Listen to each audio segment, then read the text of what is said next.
রাজধানীর জিয়া উদ্যানে সাবেক রাষ্ট্রপতি জিয়াউর রহমান ও সাবেক প্রধানমন্ত্রী বেগম খালেদা জিয়ার সমাধিতে শ্রদ্ধা জানিয়েছেন প্রধানমন্ত্রী তারেক রহমান। এ সময় তার সাথে ছিলেন স্ত্রী ডাক্তার জুবাইদা রহমান, মেয়ে জাইমা রহমান সহ পরিবারের সদস্যরা। অরেঞ্জ সহ বিভিন্ন ফ্লেভারে প্রাণ ললিপপ, জুসি জুসি ওয়ার্ল্ড। সকালে ঈদের নামাজ শেষেই প্রধানমন্ত্রী যান শেরেবাংলা নগরের জিয়া উদ্যানে, যেখানে শায়িত তারেক রহমানের প্রয়াত পিতা সাবেক রাষ্ট্রপতি জিয়াউর রহমান ও মা সাবেক প্রধানমন্ত্রী বেগম খালেদা জিয়া। স্ত্রী ডাক্তার জুবাইদা রহমানকে সঙ্গে নিয়ে প্রধানমন্ত্রী তারেক রহমান শ্রদ্ধা জানান প্রয়াত পিতামাতার সমাধিতে। মোনাজাতে তাঁদের বিদেহী আত্মার মাগফিরাত কামনা করেন। পরে সীমিত পরিসরে দলীয় নেতাদের নিয়ে শ্রদ্ধা জানান তিনি। পুষ্পস্তবক অর্পণ করেন জিয়াউর রহমান ও বেগম খালেদা জিয়ার সমাধিতে। সমাধি প্রাঙ্গণ থেকে বেরিয়ে জিয়া উদ্যানের একপাশে অপেক্ষমান সাধারণ মানুষ ও শিশুদের সঙ্গে ঈদ শুভেচ্ছা বিনিময় করেন প্রধানমন্ত্রী।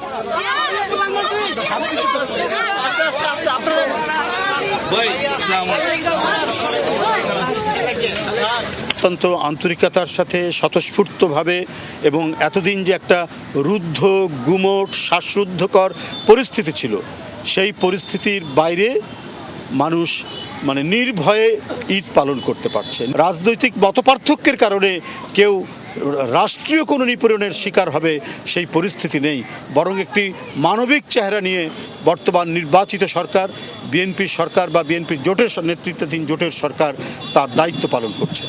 পরে প্রধানমন্ত্রী তারেক রহমান যান বনানী কবরস্থানে। প্রিয় ছোট ভাই আরাফাত রহমান কোকর কবর জিয়ারত করেন। এরপর বনানী সামরিক কবরস্থানে স্ত্রী ডাক্তার জুবাইদা রহমানের বাবা রিয়ার অ্যাডমিরাল মাহবুব আলী খানের কবর জিয়ারত করেন তারেক রহমান। সামরিক কবরস্থানে শায়িত বিডিআর হত্যাকাণ্ডে নিহত সামরিক কর্মকর্তাদের কবরও জিয়ারত করেন সরকার প্রধান। পরে গুলশানে প্রধানমন্ত্রী বাসভবনের সামনে স্বরাষ্ট্রমন্ত্রী সালাউদ্দিন আহমদ দেশবাসীকে তারেক রহমানের পক্ষে ঈদ শুভেচ্ছা জানান।